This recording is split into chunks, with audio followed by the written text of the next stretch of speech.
जय हिंद प्यारे साथियों, स्वागत है आप सभी का एक बार फिर से। जोहार। आइए हम शुरू करते हैं आज के इस वीडियो सेशन में। आज हम बात करने वाले हैं थ्योरी पार्ट्स में खोटा ग्रामर का ये दूसरा सेक्शन है क्लास का, और ये हम बात करेंगे इसमें सर्वनाम का। इससे पहले हमने संज्ञा का क्लास हमने लिया है। उसके बाद हम बात करने वाले हैं, ये सेकेंड क्लास है। संज्ञा का पहले हमने थ्योरी कवर किया था, फिर उसके बाद उसका ऑब्जेक्टिव क्वेश्चंस हमने देखा था। उसके बाद हम लोगों ने ऑब्जेक्टिव क्वेश्चंस देखे। उसके बाद हम बात करेंगे सर्वनाम का। फिर सर्वनाम का जैसे थ्योरी सेक्शन आज आपका कंप्लीट होता है अभी, उसके बाद फिर से हम इसका ऑब्जेक्टिव सेशन लेकर के आएंगे, यानी ऑब्जेक्टिव क्वेश्चंस इसका लेकर के आएंगे। फिर उसी प्रकार से आगे हम विशेषण की बात करेंगे, फिर विशेषण के ऑब्जेक्टिव क्वेश्चंस देखेंगे।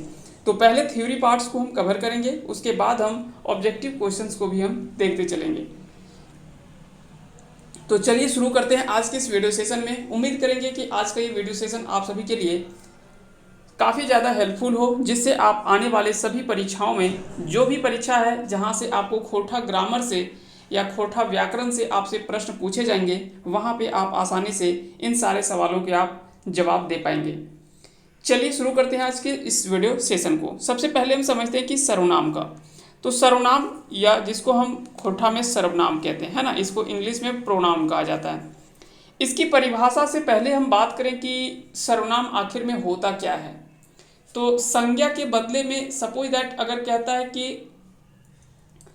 राम खाए रहल है या मोहन खाए रहल है, तो यहाँ पे जैसे शब्द का एक प्रयोग हुआ मोहन, श्याम, रोहन, सोहन। तो मोहन क्या है, एक संज्ञा शब्द है ना, ये क्या है, एक संज्ञा शब्द है। लेकिन अगर कोई बोले कि ऊ खाए रहल है, ऊ यहाँ पे बोले कि ऊ खाए रहल है, तो यहाँ से एक चीज़ समझ में आ गया कि यहाँ पे ऊ जो प्रयोग किया गया वो कहीं ना कहीं किसके जगह पे, मोहन के जगह पे, यानी संज्ञा के स्थान पर। तो संज्ञा के स्थान पर जिस शब्द का हम प्रयोग करते हैं, वैसा शब्द जो संज्ञा के बदले में आए या संज्ञा के स्थान पर आए, उसी को हम सर्वनाम कहते हैं। सिंपल, आपको सबसे आसान तरीके से अगर आपको ध्यान में रखना है तो इस तरह से आप याद रख सकते हैं। चलिए इसका थोड़ा सा परिभाषा हम देखते हैं। दो परिभाषाओं को हम बात करेंगे पहले। तो सबसे पहले परिभाषा कहता है कि संज्ञा के अवजी अवयव शब्द सर्वनाम कहल जा है। संज्ञा के बदले आने वाले शब्द को सर्वनाम कहते हैं, यानी संज्ञा के अवजी जो अवयव शब्द, यानी संज्ञा के बदले में जो आने वाला शब्द होता है उसी को सर्वनाम कहा जाता है। संज्ञा के बदले ओकर जगह जोन शब्द के लगवल जाए ओकरा सर्वनाम कहल जाए। जैसे आइए हम थोड़ा सा कुछ एग्जाम्पल्स देखते हैं। एग्जाम्पल्स में पहला हम बात करते हैं तो ऊ 10 क्लासे पढ़े है, तो यहाँ पे ऊ ईटा एगो कलम लागे तो ईटा, इनखर की नाम लागे तो इनखर। ये सभी जो वो कहीं ना कहीं कह सकते हैं कि ये सर्वनाम के भाग हैं। अब यहाँ पे कितने तरह के सर्वनाम का उपयोग किया जा सकता है, तो ये सारा ईटा, ऊटा, इनखर, उनखर, ओकर, ओखिन, तोय, हाम, एकर, एकरा, एहे, कोई, कुछ, कोनो, ककरो, जेकर, सेकर, तेकर, सभे जो वो सर्वनामिक रूप लागे। तो याद रखेंगे इतना सारा चीज़ जो है वो, इतने सारे शब्दावली, इसके अलावे भी और भी कई सारे जो हैं वो सर्वनाम के स्थान पर, यानी सर्वनाम के रूप में किया जा सकता है इसका उपयोग।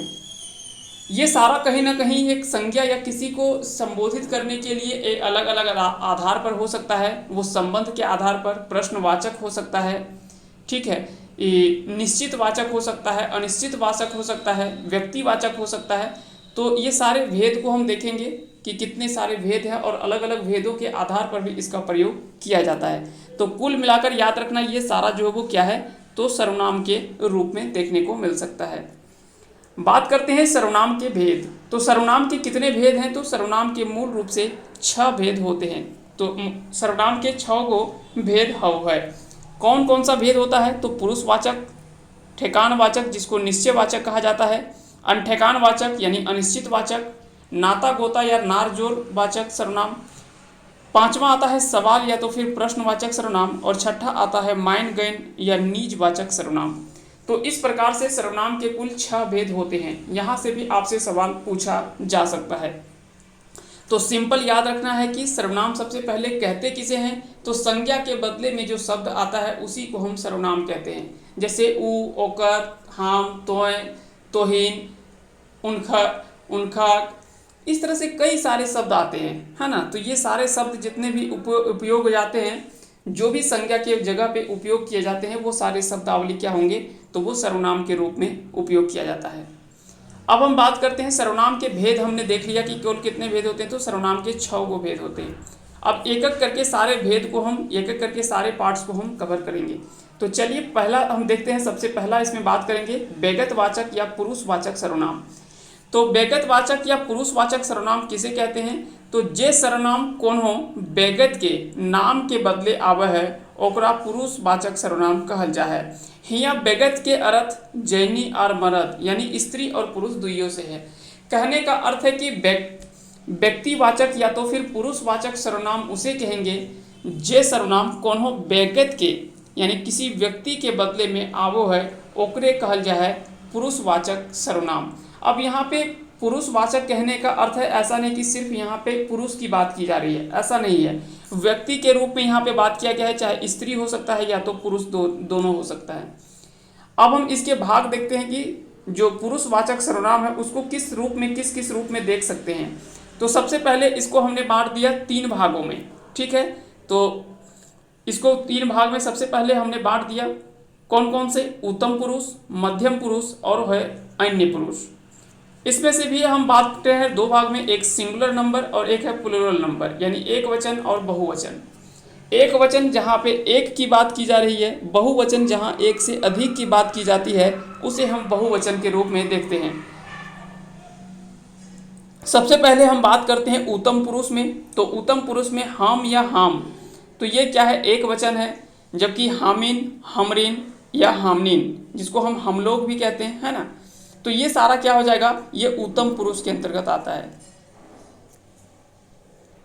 तो उत्तम पुरुष सबसे मुख्य रूप से आप लोग ये इस तरह से समझ सकते हैं कि उत्तम पुरुष यानी स्वयं की बात की जा रही है, यानी जो सबसे उत्तम हो रहा है। मध्यम पुरुष यानी हम और किसी बीच की बात की जा रही है, तो वो मध्यम पुरुष, जैसे तोएं, तोहें, आप या तुम बोल सकते हैं, है ना, तोएं या तोहें। उसी में अगर बात करें इसमें बहुवचन, तो तोहिन, तोहरीन, तोहनिए, तोहराए, तो तुम लोग या आप लोग ये बोल सकते हैं, है ना। तो ये क्या हो जाएगा, मध्यम पुरुष के अंतर्गत आता है। जबकि अन्य पुरुष जो होता है वो ई, ऊ, ईटा, ऊटा, उनका, ओकर, या तो हिंदी में अगर देखा जाए तो ये और वह, ये सभी क्या है, एक वचन है। जबकि इसी में अगर बहुवचन देखें तो औखिन, औखरीन, एखिन, ई सभिन, ऊ सभिन, ये सभी जो वो क्या आ जाएगा, प्लूरल नंबर या बहुवचन के रूप में आ जाएगा, वो भी किसमें, अन्य पुरुष में। तो आपको याद रखने हैं कि व्यक्तिवाचक सर्वनाम, व्यक्तिवाचक सर्वनाम या तो फिर पुरुषवाचक सर्वनाम को फिर से हमने 3 भागों में बांट दिया था। पुरुषवाचक सर्वनाम को हमने 3 भागों में बांट दिया, उत्तम पुरुष, मध्यम पुरुष और अन्य पुरुष को। अन्य पुरुष के रूप में 3 भागों में हमने इसे बांट दिया।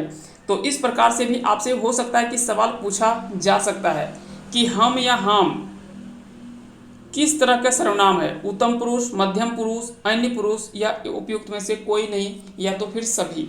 इस तरह से सवाल आपसे पूछा जा सकता है। उसी प्रकार से तोय या तोहें कौन रकम के सर्वनाम लगाए, तो उत्तम पुरुष, मध्यम पुरुष या तो फिर अन्य पुरुष। इस तरह से सवाल जो आपसे बनाया जा सकता है।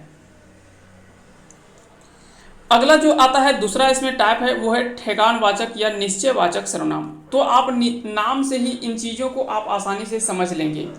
जहाँ पे ठेकानवाचक या निश्चयवाचक की बात की जा रही है, यानी यहाँ तक तो पता है कि यह निश्चित हमको ये चीज़ पता है, जिस चीज़ के बारे में हम बात कर रहे हैं वह कहीं ना कहीं निश्चित हमको ये चीज़ के बारे में पता है।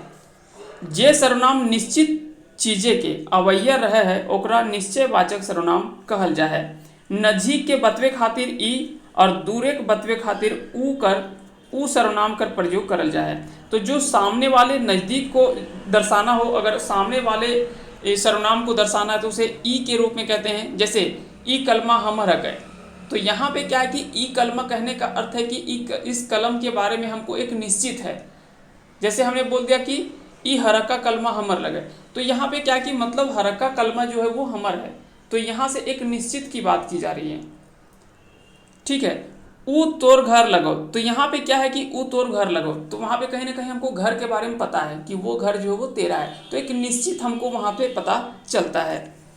जैसे कुछ एग्जाम्पल में देख लेते हैं। कुछ एग्जाम्पल में अगर देखा जाए तो हो जाएगा एकर से ई काम नाय होते, इनखर से ऊ काम भेज जीते, ईटा के बेस नियर फरिश कर। तो इस प्रकार से, इस तरह से आप देखते होंगे एकर, इनखर, ईटा, ये सभी शब्द जो है वो किसके अंतर्गत आएगा, तो ये सभी जो आ जाएगा वो निश्चयवाचक सर्वनाम के अंतर्गत आता है। आगे चलते हैं, अगला टॉपिक देख लेते हैं। टाइप में अगर बात करें तो थर्ड में आएगा वो है अनठेकान या तो फिर अनिश्चित वाचक। तो नाम से ही पता चल रहा है अनिश्चित यानी वो निश्चित तो नहीं होगा, ठीक है। वैसा सर्वनाम जो कह सकते हैं कि एक निश्चित हमको नहीं पता है, तो वैसा को हम क्या कहेंगे, अनिश्चित वाचक। जे सर्वनाम से कोनो चीज के निश्चित पता टवान नाय भेटा है ओकरा अनिश्चित वाचक सर्वनाम कहल जाए। जीव खातिर जो प्रयोग करल जाए ओकरा कोई, और वस्तु या अप्राणी के खातिर प्रयोग करल जाए कुछ, तो इस सर्वनाम के प्रयोग करल जाए। जैसे कोई न खे, कोई कुछ कहो हो, हुआ कोनो नाय भेटले, तो हुआ कोनो नाय भेटले, तो ये सभी क्या है, ये सभी जो है वो कहीं ना कहीं प्राणी के लिए या व्यक्ति के लिए, किसी जीव के लिए प्रयोग किया जा रहा है। वहीं अगर बात करें वही अगर आपको वस्तु या अप्राणी यानी वस्तु के लिए या किसी अप्राणी के लिए अगर इसका उपयोग करना है तो वहाँ पे कुछ का प्रयोग हम करते हैं, ये भी आपको ध्यान रखने हैं। जैसे खोठा की नियर लिखल जा है ककरो मालूम ना है, तो यहाँ पे इस तरह से आपको प्रयोग किया जा सकता है, तो इस तरह से आप एग्जाम्पल के तौर पर देख सकते हैं। अगला जो टाइप आएगा इसमें वो है नाता गोता या नार जोर संबंध वाचक सर्वनाम। तो नाता गोता या नार जोर जो कि कह सकते हैं कि एक दूसरे से संबंधित या संबंध को दर्शाता है, तो उसी को हम उस सर्वनाम को क्या कहेंगे, संबंधवाचक सर्वनाम कहेंगे। तो खोठा संबंधवाची सर्वनाम प्राणी अप्राणीवाची सभे ले एक एक किस्म से के भेटा है। संबंध यानी नाता गोता नार जोर खातिर जैसे जैसे जिन तिन जैसन ओइसन, जैसे केकर सेकर तेकर जिनकर उनकर कटी कटी सुन, ये सभी का प्रयोग जो किया जाता है वो संबंधवाचक सर्वनाम के रूप में किया जाता है। ये आपको याद रखना है। जैसे कुछ एग्जाम्पल के तौर पर अगर देखा जाए तो यहाँ पे है जे बिगाड़लक से बनेते, तो यानी जे बिगाड़लो से बनेतो, जे बिगाड़लो से बनेतो, तो यहाँ पे जे और से ये दोनों क्या है, तो ये दोनों बता रहा है यहाँ पे, ये दोनों क्या है, तो ये दोनों अगर बात करें तो यह जो बताता है वो बताता है संबंधवाचक सर्वनाम को। तो याद रखेंगे इस प्रकार से जो भी शब्दावली होते हैं वो संबंधवाचक सर्वनाम को दर्शाता है। अगला इसमें एग्जाम्पल के रूप में अगर देखा जाए तो कह रहा है कि जेह बिगाड़ले सेह बनेते, तो यानी जेह और से ये दोनों क्या है, ये फिर दोनों जो है वो इसके अंतर्गत आ जाएगा।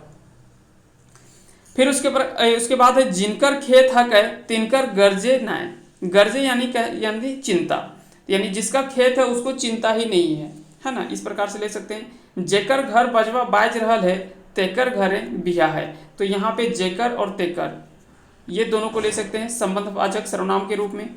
कटी ई कमवा कर दे, तो ई कटी या कटी ई कमवा कर दे, तो यहाँ पे कटी या तो कटी सुन ये सभी जो है वो किसके अंतर्गत आता है, तो ये संबंधवाचक सर्वनाम के अंतर्गत आता है। अगला देखते हैं, अगला टाइप इसमें जो है वो है सवाल या तो फिर प्रश्नवाचक सर्वनाम। तो प्रश्नवाचक सर्वनाम यहाँ पे नाम से ही पता चल रहा है, यानी वहाँ पे प्रश्न यानी खड़ा होने की संभावना है, तो वैसे को हम क्या कहेंगे, सवाल या तो फिर प्रश्नवाचक सर्वनाम। खोठा कुछ शब्द के से सवालेक टवान भेटा है ओकरा सवालेक औजी अवैया सर्वनाम कहल जाए। जैसे के की का नियर केकरा ले काय तर, की लखें की तरी कौन रकम कौनटा की, इस सभी का प्रयोग जो है वो प्रश्नवाचक सर्वनाम खातिर करल जाए। तो आपको याद रखने ये सारा जहाँ भी आपको उपयोग देखने को मिले तो वो सारा किसके अंतर्गत आएगा, तो प्रश्नवाचक सर्वनाम के अंतर्गत आता है। इसमें कुछ एग्जाम्पल के रूप में देख लेते हैं, जैसे के ई करतो या के ईटा करतो, तो यहाँ पे ई या ईटा है ना।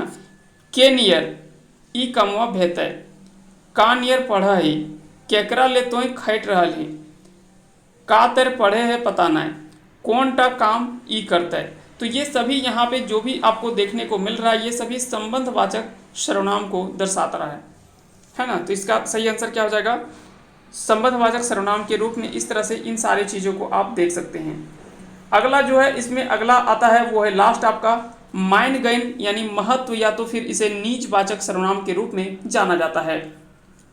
कहता है कि गोटे सदानी भसवैने मान गैन वाचक सर्वनाम पावल जा है, यानी गोटे सदानी भाषा, जितने भी सदानी भाषा हैं सभी में कहीं ना कहीं जो नीचवाचक सर्वनाम है या तो मान गैन वाचक सर्वनाम है, इसके संबंध आपको देखने को मिलता है। जैसे तोहे कहला सैलेल उ गेले, तो तोहे कहला सैलेल उ गेले, तोहरे घर मोहन पढ़ रहा है, तो यहाँ पे तोहे तोए ये सभी क्या है माइन गैन सर्वनाम के रूप में देखने को मिलता है। जबकि नीचवाचक सर्वनाम के रूप में अगर देखा जाए तो जे ठीना कर्ता के लेल आपन आपने हैं, अपने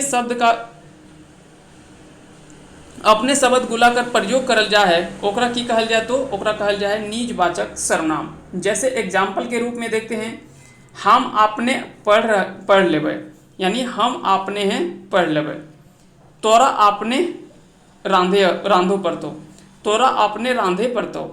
फिर अगला है तोरा अपने जाय पड़तो। तो यहाँ पे क्या है कि इन सभी चीज़ों को हम किसके रूप में ले सकते हैं, इन सभी चीज़ों को ले सकते हैं वो है नीचवाचक सर्वनाम के रूप में। तो इस प्रकार से सर्वनाम के कुल 6 भेद होते हैं। ये नाम से ही सारा चीज़ आपको पता होगा। जैसे सबसे पहले अगर आता है तो वो आता है व्यगतवाचक सर्वनाम। व्यगतवाचक सर्वनाम जो है इसमें सबसे पहला आता है। जैसे इसमें देख लेते हैं, इसका अगर बात करें सबसे पहले इसमें अगर बात करें तो सबसे पहले हमने बात किया पुरुषवाचक या तो फिर व्यगतवाचक, ठीक है। दूसरा हमने बात किया ठेकानवाचक या निश्चयवाचक। तो यहाँ पे निश्चित किसी चीज़ के बारे में निश्चित आपको बात किया जा रहा है तो वो निश्चयवाचक सर्वनाम के अंतर्गत आएगा। अनठेकान या अनिश्चितवाचक सर्वनाम, जहाँ पे कोई निश्चित ना हो। नाता गोता या तो नार जोर वाचक सर्वनाम, यानी संबंध की बात की जा रही है।